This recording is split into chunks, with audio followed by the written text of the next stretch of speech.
ಸುಜಾತಹಳ್ಳಿಯಿಂದ ಹಲ್ಲೆಗೊಳಗಾದ ತುಕಾರಾಂ ಹುಬ್ಬಳ್ಳಿಯಲ್ಲಿ ಪ್ರತ್ಯಕ್ಷ. ಹುಬ್ಬಳ್ಳಿಯಲ್ಲಿ ಹಲ್ಲೆಗೊಳಗಾದ ತುಕಾರಾಂ ಮೋಹಿತೆ ಹೇಳಿಕೆ. ಕಳೆದ 2023ರಲ್ಲಿ ಸುಜಾತ ನನಗೆ ಪರಿಚಯವಾಗಿದ್ದಳು. ತನ್ನ ಮಗುವಿಗೆ ಸೀರಿಯಸ್ ಇದೆ, 50,000 ಬೇಕು ಅಂತ ಮನವಿ ಮಾಡಿದ್ಲು. ಈ ಹಿನ್ನೆಲೆಯಲ್ಲಿ ನಾನು ಸಹಾಯ ಮಾಡಲು ಹೋಗಿದ್ದೆ. ಆದರೆ ನನ್ನನ್ನೇ ಅಪಹರಣ ಮಾಡಿ 3 ದಿನ ಕೂಡಿ ಹಾಕಿದ್ರು. 10ಕ್ಕೂ ಹೆಚ್ಚು ಜನ ನನ್ನನ್ನು ಥಳಿಸಿದ್ದಾರೆ. ನಾನು ಅವರಿಂದ ಬದುಕಿ ಬಂದಿದ್ದೆ ನನ್ನ ಪುಣ್ಯ ಅಂತ ಹೇಳಿದ್ದಾರೆ.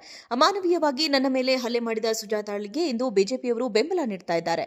ಅವಳು ನನ್ನ ಮೇಲೆ ಹೀನಾಯವಾಗಿ ಕೃತ್ಯ ಎಸಗಿದ್ದಾಳೆ. ನನಗೆ ಹನಿ ಟ್ರ್ಯಾಪ್ ಮಾಡುವ ಮೂಲಕ ಹಲ್ಲೆ ಮಾಡಿದ್ದಳು. ಅವಳಿಗೆ ಬಿಜೆಪಿಯವರು ಬೆಂಬಲ ನೀಡಬಾರದು. ನನ್ನ ಮೇಲೆ ಹಲ್ಲೆ ಮಾಡಿದ ಸಂದರ್ಭದಲ್ಲಿ ಅವಳು ಬಿಜೆಪಿಯಲ್ಲಿದ್ದಳು ಎಂದು ಹೇಳಿಕೆ ನೀಡಿದ್ದಾಳೆ.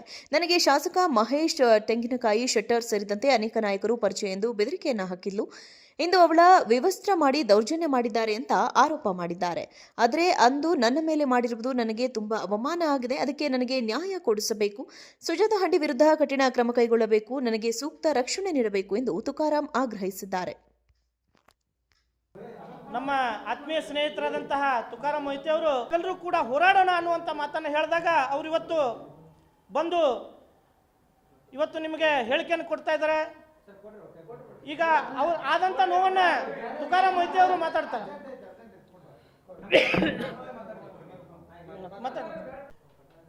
ಇವತ್ತು ನಿಮಗಾದ ಅನ್ಯಾಯವನ್ನ ಶಾಸಕಾಂಗ, ಕಾರ್ಯಾಂಗ, ನ್ಯಾಯಾಂಗ, ಮಾಧ್ಯಮವೂ ಒಂದು ಅಂಗ.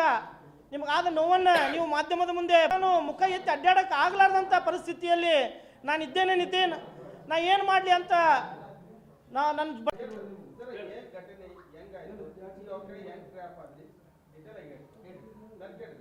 ಇವತ್ತು ಎಲ್ಲ ಮಾಧ್ಯಮ ಮಿತ್ರರಲ್ಲಿ ಕೈ ಮುಗಿದು ಕೇಳ್ಕೋದು ಒಂದು ವಿನಂತಿ. ನನಗೆ ಬೆಳಗ್ಗೆ ಮಾಧ್ಯಮದಲ್ಲಿ ಬಂದಂಥ ಒಂದು ವಿಡಿಯೋದ ಬಗ್ಗೆ ತಮಗೆ ನನ್ನ ವಿಷಯಗಳನ್ನ ಹೇಳೋಕ್ಕೆ ಇಚ್ಛೆ ಪಡ್ತೇನೆ. 2023ರಲ್ಲಿ ಒಬ್ಬರ ಮಹಿಳೆ ಪರಿಚಯ ಆದರು ಫೋನಿನ ಮುಖಾಂತರ. ಅವರು ಇಲ್ಲ, ನನಗೆ ಒಂದು ವಾರದಲ್ಲಿ ಒಂದು 50,000 ರೂಪಾಯಿ ಹಣ ಕೊಡಿ, ನನಗೆ ನನ್ನ ಮಗುವಿನ ಹಾರ್ಟ್ ಆಪರೇಷನ್ ಇದೆ, ನನಗೆ ಹೆಲ್ಪ್ ಮಾಡಿ ಸರ್, ನಿಮಗೆ ನಾನು ವಾಪಸ್ ಕೊಡ್ತೀನಿ ಅಂತೇಳಿ ಅಂಗಲಾಚಿದಾಗ ನಾನು ದುಡ್ಡನ್ನು ವ್ಯವಸ್ಥೆ ಮಾಡಿ SDM ಕಡೆ ಬನ್ನಿ ಅಂತ, ಎಲ್ಲಿ ಬರ್ಬೇಕಂತ ಕೇಳಿದಾಗ SDM ಹಾಸ್ಪಿಟ್ಲ್ ಕಡೆ ಬನ್ನಿ ಅಂತ ಹೇಳಿದರು. ಆ ಮುಖಾಂತರ ನಾನು SDM ಹಾಸ್ಪಿಟ್ಲಿಗೆ ಹೋದೆ. ನಾನು ಮತ್ತು ನಮ್ಮ ಕಾರು ಚಾಲಕ ಇಬ್ಬರು ಇದ್ದೀವಿ. ಹೋದ ತಕ್ಷಣ ಇಲ್ಲ SDM ಕಡೆ ಬರ, ಆಚೆ ಕಡೆ ಬಾಜು ಪೆಟ್ರೋಲ್ ಪಂಪ್ ಇದೆ, ಅಲ್ಲಿ ಬನ್ನಿ ಅಂತಂದರು. ಅಲ್ಲಿ ಹೋದ ಟೈಮ್ದಲ್ಲಿ ನಮ್ಮ ಡ್ರೈವರ್ನ ತಳ್ಳಿ ಹೋಗೋದು. ಆಮೇಲೆ 2 ರಿಕ್ಷಾ ಮತ್ತು 2 ಸ್ಕೂಟಿಗಳು ಬಂದವು. 2 ರಿಕ್ಷಾ 2 ಸ್ಕೂಟಿಗಳು ಬಂದು ನನ್ನ ಏಕದಮ್ ಅಟ್ಯಾಕ್ ಮಾಡಿದರು. ಅಟ್ಯಾಕ್ ಮಾಡಿ ನನ್ನ ಕಾರ್ನಲ್ಲೇ ನನ್ನನ್ನು ಹಾಕ್ಕೊಂಡು ತೊಗೊಂಡು ಕಿಡ್ನಾಪ್ ಮಾಡ್ಕೊಂಡು ಒಯ್ದು ಉಣ್ಕಲ್ ಕೆರೆ ಕಡೆ ಒಂದು ರೋಡ್ ಐತಿ. ಆ ರೋಡಿಗೆ ಹೋಗಿ ಅಲ್ಲಿ ನಿರ್ಜನ ಪ್ರದೇಶ ಒಂದು ಹೊಲ ಐತಿ. ಹೊಲದಲ್ಲಿ ನನ್ನ ತೊಗೊಂಡು ಹೋಗಿ ನನ್ನ ಕರೆ ಇದೆ ಅಂತ 2 ಲಕ್ಷ ರೂಪಾಯಿ ದುಡ್ಡು ಮತ್ತು ಬಂಗಾರ ಚೈನಾ ಮತ್ತು 2 ಉಂಗುರಗಳನ್ನು ಕಸ್ಕೊಂಡು, ನೀವು ದುಡ್ಡು ಇನ್ನೂ ಕೊಡಬೇಕು ಅಂತ, ಇಲ್ಲ ನನ್ನ ಕಡೆ ದುಡ್ಡು ಇಲ್ಲ ಅಂದಾಗ ನನ್ನ ಹೊಡೆದು, ಆಮೇಲೆ ನನ್ನ ಕಣ್ಣಿಗೆ ಬಟ್ಟೆಯನ್ನು ಕಟ್ಟಿ ನನ್ನ ಕಾರಿನಲ್ಲೇ ಹಾಕ್ಕೊಂಡು ನಾನು ಹೋಗಿ ಅದು ನನಗೆ ಆ ಊರು ಯಾವ್ರು ಅನ್ನೋದು ನಾನು ಹಾಸ್ಪಿಟ್ಲಿಂದ ಡಿಸ್ಚಾರ್ಜ್ ಆದ್ಮೇಲೆ ಗೊತ್ತಾಯಿತು. ಅದು ಅಮ್ಮನಕೊಪ್ಪ ಅಂತ, ಅದು ಹಳ್ಳಿ ಹತ್ರ ಬರುತ್ತೆ ಒಂದು ಹಳ್ಳಿ. ಆ ಹಳ್ಳಿ ಒಂದು ಗುಡ್ಡದಾಗ ಐತಿ. ಆ ಗುಡ್ಡದಾಗ ಒಂದು ಹೊಲದಲ್ಲಿ ಇರ್ತಕ್ಕಂಥ ಒಂದು ಮನೆಯಾಗ ನಾನು ಕೂಡಿ ಹಾಕಿ ಕೈಯ ಕಾಲ ಕಟ್ಟಿ ಹಾಕಿ ನನಗೆ ಚಿತ್ರಹಿಂಸೆ ಕೊಡ್ತಾರೆ. ಚಿತ್ರಹಿಂಸೆ ಕೊಡುವಾಗ ಎಲ್ಲರಿಗೂ ಬೇಡ್ಕೊತೀನಿ, ನನ್ನ ಕಾಲು ಬೋದನೆ ಕೈ ಮೀದಿ ನನ್ನ ಬಿಡ್ರಿ ಅಂತೇಳಿ, ನಿಮಗೆ ದುಡ್ಡು ಬೇಕಾದ್ರೆ ನಾನು ಬಿಡ್ರಿ, ನಾನು ತಂದು ಕೊಡ್ತೀನಿ ನಿಮಗೆ ಅಂತಂದಾಗ ನನಗೆ ಯಾರೂ ಕಿವಿ ಮಾತು ಕೊಡದೆ ನಾನು ಬಡಿದು ಮಾಡ್ತಾರೆ. ದಿವಸ ರಾತ್ರಿ ಬರೋದು, ಸರಾಯಿ ಕುಡ್ಕಾಸಿ ಹೊಡಿದು ತಳಿಸೋದು ಮಾಡಿದರು. ಅವಾಗ ಕಾಲು ಬತ್ತನ ಅಂದರೂ ಕೇಳಲ್ಲ. ಆಮ್ಯಾಗ ಈ ವಿಷಯ ನಾವು ಹೊರಗೆ ಇಲ್ಲಿಂದ ಹೋದ್ನಿ ಅಂದ್ರೆ ನಿಮ್ಮ ಪರಿಸ್ಥಿತಿ ಗಂಭೀರ ಆಗ್ತೈತೆ. ನಾನೊಬ್ಬ ಸಾಮಾಜಿಕ ಹೋರಾಟಗಾರ ಅದೀನಿ ನೋಡಂದಾಗ ಅವರು ಸುಜಾತ ಅಂತ ಹೆಣ್ಮಕ್ಳಿದ್ರು. ಅವ್ರು ಹೇಳಿದ್ರೆ ನನಗೆ ಬೆದರಿಕೆ ಕೊಟ್ಟರು. ಮತ್ತು ನಾನು ನಾನು BJP ಕಾರ್ಯಕರ್ತ ಇದ್ದೀನಿ, ನನ್ನ ನಿಮ್ಮಲ್ಲಿ ಅವ್ರು ಮಹೇಶ್ ತೆಂಗಿನಕಾಯಿ ಅದಾರ, ಇವ್ರು ಅದಾರ, ನಿನ್ನ ಒಟ್ಟು ಜೀವಂತನ ಬರೋಲ್ಲ, ಈ ವಿಷಯ ನೀವು ಪಬ್ಲಿಕ್ ಮಾಡಿದ್ರೆ ಅಂತಂದು ಧಮಕಿ ಕೊಟ್ಟರು. ಆದರೂ ಬಿಡಲಿಲ್ಲ. ಅದರಂತೆ 2 ದಿನಗಳ ಕಾಲ ಮತ್ತು ಮಾರನೇ ದಿವಸ ನನ್ನ ಹಳ್ಯಾಳದಿಂದ ಮತ್ತೆ ಎಸ್ಕೇಪ್ ಮಾಡಿದ್ರು. ಅಲ್ಲಿಂದ ತೊಗೊಂಡು ಹೋಗಿ ಯಲ್ಲಾಪುರ ಹತ್ರ ಒಂದು ಘಾಟ್ನಲ್ಲಿ ಇಟ್ಟರು. ಮತ್ತು ಯಲ್ಲಾಪುರದಿಂದ ಮತ್ತು ಮಾರನೇ ದಿವಸ ದಾಂಡೇಲಿ ಹೋದರು. ದಾಂಡೇಲಿಯಲ್ಲಿ ನಮ್ಮ ಕಾರ್ ತರಿಬಿದಾಗ ಅಲ್ಲಿ ಒಂದು ಪೊಲೀಸ್ ಜೀಪ್ ಬರ್ತದೆ. ಪೊಲೀಸ್ ಜೀಪ್ ಬಂದ ತಕ್ಷಣ ನನ್ನ ಮತ್ತೆ ಅಲ್ಲಿಂದ ಎಸ್ಕೇಪ್ ಮಾಡಿ ದೂರ ತೊಗೊಂಡು ಹೋದ ತಕ್ಷಣ ಅವ್ರ ಕಡೆ ಇದ್ದಂಥ ಒಬ್ಬ ಹುಡುಗರು ಹೇಳ್ತಾರೆ ನನಗೆ, ಅಣ್ಣ ನೀವು 2 ಲಕ್ಷ ರೂಪಾಯಿ ನೀವು ವ್ಯವಸ್ಥೆ ಮಾಡಿದ್ರೆ ಅಂಕಲ್ಲ, ನೀವು ಇಲ್ಲಿಂದ ಫಾರ್ ಮಾಡ್ತೀನಿ, ನಮ್ಗೆ ದುಡ್ಡು ವ್ಯವಸ್ಥೆ ಮಾಡಿರಿ ಅಂತಾರೆ.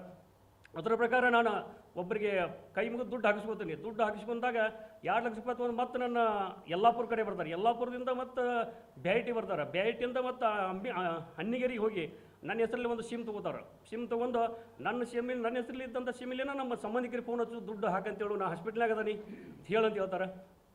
ನಾನು ಹೇಳಿದ ಮ್ಯಾಗ ಮತ್ತು ನನಗೆ 1,50,000 ರೂಪಾಯಿ ದುಡ್ಡು ಹಾಕಿ ಕೊಡ್ತಾರೆ. ಆ ದುಡ್ಡನ್ನು ಕಸ್ಕೊಂಡು ಆಮ್ಯಾಗ ಮತ್ತು ಗದಗ ಕಡೆ ಹೋಗಿದ್ದಾರೆ. ಗದಗ ಕಡೆ ಹೋದು ಗದಗ ಪೋಲ್ ಹತ್ರ ಅಲ್ಲಿ ಏನು ನಮಗೆ 2 ಲಕ್ಷ ರೂಪಾಯಿ ಕೊಡು, ನಿಮ್ಮನ್ನು ಬಿಡ್ತಾನೆ ಅಂತ ಹೇಳಿದಿಲ್ಲ. ಆ ಮನುಷ್ಯ ಏನು ಮಾಡ್ತಾನೆ, ಅವ್ರು ಎಲ್ಲರೂ ಒಂದು ಕಡೆ ನಿಂತಾಗ ನನ್ನ ಕಾರ್ನಲ್ಲಿ ಹತ್ತಿ ಬಂದು ನನ್ನ ಅಲ್ಲಿಂದ ಎಸ್ಕೇಪ್ ಮಾಡಿ ಇದು ಬ್ಯಾರಿಟಿ ಮಠ ಬಿಟ್ಟು ಹೋಗ್ತಾನೆ. ಈ ಥರ ಚಿತ್ರಹಿಂಸೆ ಕೊಟ್ಟಂಥ ಮಹಿಳೆಯರ ಬಗ್ಗೆ BJP ಅವರು ಹೋರಾಟ ಮಾಡಕತ್ತಾರ.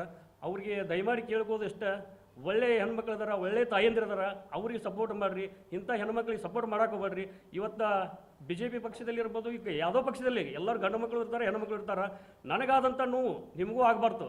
ದಯಮಾಡಿ ಇದನ್ನು ಸರ ನಾನು ಮಾಧ್ಯಮದಲ್ಲಿ ನಾನು ಬಂದಂಥ ಹಾಂ ಸರ್ ಯಾವ ಧೈರ್ಯ ಸರ್?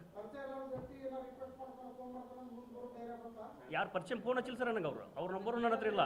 ನಾನು ಮಾಧ್ಯಮದಲ್ಲಿ ನೋಡಿದೆ ಸರ್ ಅವ್ರದ್ದು. ನಾನು ನಿಮ್ಮ ಕಡೆ ನಂಬರ್ ಇದ್ರೆ ಕೂಡ ಸರ್ ಅವ್ರಿಗೆ ಭೇಟಿ ಆಗ್ಬೇಕಂತ ಹೇಳಿದೆ. ನಾನು ಮಾಧ್ಯಮದಲ್ಲಿ ಅವರು ಹೇಳಿಕೆ ಕೊಟ್ಟಿದ್ದು ನೋಡಿದ್ದೇನೆ ಸರ್. ನೀವು ಎಲ್ಲಿದ್ರೆ ಬರ್ರಿ, ನಿಮ್ಮ ಹಿಂದೆ ನಾವು ಸಪೋರ್ಟ್ ಮಾಡ್ತೇವೆ ಮಾಧ್ಯಮದ ಮುಖಾಂತರ ನಾವು ನೋಡಿದ್ದೇನೆ ಸರ್ ನಮ್ಮ ಮನೇಲಿ ಟಿವಿಯಾಗ. ನನಗೆ ಅವ್ರು ಯಾರದಾರೋ, ಅವರು ರಜತ್ ಉಳ್ಳಾಗಡ್ಡಿ ಮಟ್ಟ ಅವ್ರ ನಂಬರು ಇಲ್ಲ ನನಗೆ, ಅವ್ರು ಯಾರೊಂದು ಗೊತ್ತಿಲ್ಲ ಸರ್. ನಾನು ಧಾರವಾಡದಲ್ಲಿ ಇರೋದು, ನಾನು ಹುಬ್ಬಳ್ಳಿಯಲ್ಲಿ ಯಾರು ಜಾಸ್ತಿ ಪರಿಚಯ ಇಲ್ಲ ಸರ್. ನಮ್ಮ ಸಂಘಟನೆ ಏನು ಸರ್, ನನ್ನ ಕೆಲಸ, ನನ್ನ ಸಂಘಟನೆ, ನನ್ನ ಹೊಲ ಕೆಲಸ ಬಟ್ ಬರಲಿ ಸರ್. ಸರ್ ನಾನು ಎಲ್ಲ ಕೊಟ್ಟಿದ್ದೆ ಸರ್. ನಾನು ಕಾಲು ಇಟ್ಟಿದ್ದು ಅವ್ರ ಮೇಲೆ ಮಾತೇ ಬೇಗ ತೆಗೆದಿದ್ದೀನಿ ಸರ್. ಸರ್ ಮಾಧ್ಯಮ ಇದ್ರೆ ದಯಮಾಡಿ ಕೈ ಮುಗಿದು ಕೇಳ್ಬೋದು ಒಂದಿಷ್ಟ. ನನ್ನ ಯಾರೂ ಕರೆಸಿಲ್ಲ. ನನ್ನ ನೋವಿಗೆ ನಮ್ಮ ಸ್ನೇಹಿತರು ಕರ್ಕೊಂಡು ಬಂದಾರ, ನಾವು ಬಂದನಿ. ಬೇರೆ ದಯಮಾಡಿ ಯಾರೂ ನಾನು ಕರೆಸಿಲ್ಲ.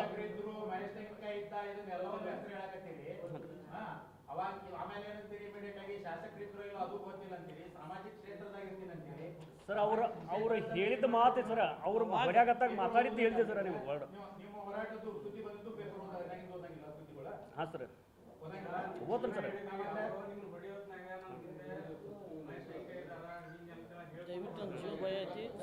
ಸರ್ ದಯಮಾಡಿ